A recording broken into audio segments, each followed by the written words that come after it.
Thank you. ನಾನು ಶೇಷಗಿರಿ ಮುಂಡಳ್ಳಿ, ಉತ್ತರ ಕನ್ನಡ ಜಿಲ್ಲಾ ವರದಿಗಾರ. ಕಳೆದ 11 ವರ್ಷಗಳಿಂದ ನಿರಂತರವಾಗಿ ತನ್ನದೇ ಆದ ಸೇವೆಯನ್ನ ಸಲ್ಲಿಸ್ತಾ ಇರುವಂತಹ ಪಹರೆ ವೇದಿಕೆ ಅಂಕೋಲ ತಾಲೂಕಿನ ನಡುಬೇಣದಲ್ಲಿ ವಿಶಿಷ್ಟ ಕಾರ್ಯಕ್ರಮವನ್ನು ಆಯೋಜಿಸಿರುವಂತದ್ದು.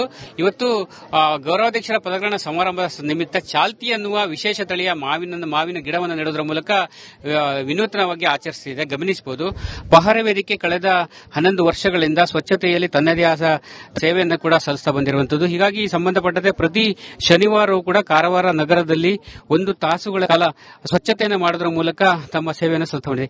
ಇದೀಗ ಅದರ ಒಂದು ಭಾಗವಾಗಿ ಇವತ್ತು ಅಂಕೋಲ ತಾಲೂಕಿನ ನಡುಬೇಣದಲ್ಲಿ ಚಾಲ್ತಿ ಜಾತಿಯ ಮಾವಿನ ಗಿಡಗಳನ್ನು ನೆಡುವುದರ ಮೂಲಕ ವಿಶೇಷ ಕಾರ್ಯಕ್ರಮ ನಡೆಸ್ತಾ ಇರುವಂತದ್ದು. ಯಾಕಂದ್ರೆ ಕಳೆದ ಕೆಲವು ದಿನಗಳಿಂದ ಈ ಭಾಗದಲ್ಲಿ ಮಳೆಯ ಪ್ರಮಾಣ ಕೂಡ ಕಡಿಮೆಯಾಗಿದೆ. ಹೀಗಾಗಿ ಮುಂದಿನ ದಿನಗಳಲ್ಲಿ ಪರಿಸರವನ್ನು ಉಳಿಸಬೇಕು, ಆ ನಿಟ್ಟಿನಲ್ಲಿ ತಮ್ಮದೇ ಆದ ಒಂದು ಕೊಡುಗೆಯನ್ನು ನೀಡಬೇಕೆಂಬ ಉದ್ದೇಶದಿಂದ ಈ ಕಾರ್ಯಕ್ರಮ ಆಯೋಜಿಸಿದೆ. ಈ ಒಂದು ಕಾರ್ಯಕ್ರಮದಲ್ಲಿ ಸಾಕಷ್ಟು ಸಂಖ್ಯೆಯಲ್ಲಿ ಗಣ್ಯರು ಕೂಡ ಆಗಮಿಸಿದ್ದಾರೆ. ಗಮನಿಸಬಹುದು, ಸುತ್ತಮುತ್ತಲಿನ ನಾಗರಿಕರು ಕೂಡ ಸೇರಿದ್ದಾರೆ, ಪರಿಸರ ಪ್ರೇಮಿಗಳು ಕೂಡ ಒಂದಾಗಿರುವಂತದ್ದು.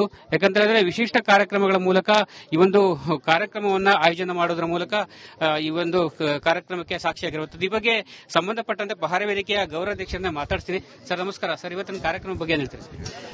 ನಮಸ್ಕಾರ. ನಾನು ಪಹರೆ ವೇದಿಕೆಯ 9ನೇ ಗೌರವಾಧ್ಯಕ್ಷನಾಗಿ ಆಯ್ಕೆಯಾಗಿ ಇವತ್ತು ಅಧಿಕಾರದ ಹೊಣೆಗಾರಿಕೆಯನ್ನು ಸ್ವೀಕರಿಸಿದ್ದೇನೆ. ಇಲ್ಲಿ ಬಾಸುಗೋಡದ ನಡುಬೇಣದ ಪರಿಸರದ ಎಲ್ಲ ಗಿಡಗಳ ನಡುವೆ ಹಾಗೂ ಬೊಕ್ಕಳ ಗಿಡದ ನಡುವೆ ಅಧಿಕಾರ ಸ್ವೀಕರಿಸಿದ್ದೇನೆ. ನನಗೆ ಬಹಳ ಹೆಮ್ಮೆ ಅನಿಸ್ತದೆ, ಖುಷಿ ಆಗ್ತಾ ಇದೆ. ಇಲ್ಲಿ ಚಾಲ್ತಿ ಎನ್ನುವ ಈ ಕಾರ್ಯಕ್ರಮಕ್ಕೆ ಹೆಸರಿಟ್ಟಿದ್ದು, ಚಾಲ್ತಿ ಅಂದ್ರೆ ಒಂದು ಸಾಮಾನ್ಯ ಒಂದು ಮಾವಿನ ಗಿಡ. ಅದಕ್ಕೆ ಆರೈಕೆ ಬೇಕಾಗಿಲ್ಲ, ನೀರು ಬೇಕಾಗಿಲ್ಲ, ಗೊಬ್ಬರ ಬೇಕಾಗಿಲ್ಲ, ಬಿದ್ದು ಹುಟ್ಟುಕೊಳ್ಳುವಂತ ಒಂದು ಮಾವಿನ ಗಿಡ. ಇದು 100 ವರ್ಷ ಬದುಕ್ತದೆ ಹಾಗೂ ಪ್ರತಿ ಹಂತದಲ್ಲೂ ಕೂಡ ಪ್ರತಿ ವರ್ಷಗಳು ಸೀಸನ್ನಿಗೂ ಕೂಡ ಒಂದು 5-10 ಸಾವಿರ ಉತ್ಪನ್ನವನ್ನ ಕೊಡ್ತದೆ. ಪಶು ಪಕ್ಷಿಗಳಿಗೆ, ಮನುಷ್ಯರಿಗೆ ಬೇರೆ ಬೇರೆ ವೆರೈಟಿಯ ಹಣ್ಣುಗಳನ್ನು ಕೊಡ್ತದೆ. ಇಂಥ ಆರೈಕೆಗೆ ಬೇಕಾಗಿರದ ಒಂದು ಗಿಡವನ್ನು ನೆಡುವ ಮೂಲಕ 50 ಗಿಡಗಳನ್ನು ನೆಡುವ ಒಂದು ಕಾರ್ಯವನ್ನು ಇವತ್ತು ಹಮ್ಮಿಕೊಂಡಿದ್ದೇವೆ. ಇದು ನಮ್ಮ ಈ ಅಧಿಕಾರ ಹಸ್ತಾಂತರದ ಬಹಳ ವಿಶೇಷವಾದ ಕಾರ್ಯಕ್ರಮ. ಇದನ್ನು ನಾವು ಒಬ್ಬೊಬ್ಬರು ಒಂದೊಂದು ತಮ್ಮ ತಾಯಿಯ ಹೆಸರಲ್ಲಿ, ಅಣ್ಣನ ಅಗಲಿದ ಸಹೋದರರ ಹೆಸರಲ್ಲಿ ಇವತ್ತು ಗಿಡಗಳನ್ನು ನೆಟ್ಟಿದ್ದಾರೆ. ಅದನ್ನು ನೋಡಿಕೊಳ್ಳುವ ಜವಾಬ್ದಾರಿಯನ್ನು ಕೂಡ ವಹಿಸಿಕೊಂಡಿದ್ದಾರೆ. ಇದು ಬಹಳ ಮಹತ್ವದ ಪರಿಸರ ಬೆಳವಣಿಗೆ ಅಂತ ನಾನು ಹೇಳಿಕ್ ಬಯಸ್ತೇನೆ. ಮಳೆ ಕೂಡ ಕಡಿಮೆ ಆಗ್ತಾ ಇದೆ.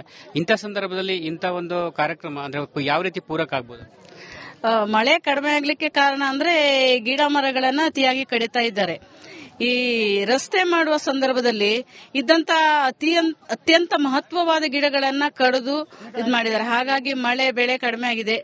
ಇದೇ ರೀತಿ ಈ ಗಿಡ ನೆಡುವ ಈ ಸಂದರ್ಭದಲ್ಲಿ ನಾನು ಹೇಳಲಿಕ್ಕೆ ಬಯಸ್ತೇನೆ ಅಂದ್ರೆ, ಪ್ರತಿ ತಾಲೂಕಿನಲ್ಲಿ ಇಂಥದ್ದೊಂದು ಕಾರ್ಯಕ್ರಮ ಆದ್ರೆ ಮುಂದೆ ನಮ್ಗೆ ಅನುಕೂಲ ಆಗ್ತದೆ. ಮಳೆ ಬೆಳೆಗೂ ಅನುಕೂಲ ಆಗ್ತದೆ. ಪಶು ಪಕ್ಷಿ ಪ್ರಾಣಿ ಎಷ್ಟು ನರಳುತ್ತಾ ಇದ್ದಾವೆ ನೀರಿಲ್ಲದೆ.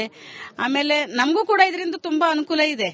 ಆ ಪರಿಸರ ಪ್ರೇಮವನ್ನ ಜಾಗೃತಗೊಳಿಸುವ ಕಾರ್ಯಕ್ರಮಗಳು ಎಲ್ಲೆಡೆ ನಡೆಯಬೇಕೆಂಬ ಅಭಿಪ್ರಾಯ ವ್ಯಕ್ತವಾಗಿರುವಂತದ್ದು. ಇವಿಷ್ಟು ಇಲ್ಲಿನ ಸುದ್ದಿ. ಮುಂದಿನ ಸುದ್ದಿಯನ್ನ ನನ್ನ ಕೊಲೀಗ್ ನೀಡುತ್ತಾರೆ. Over to you.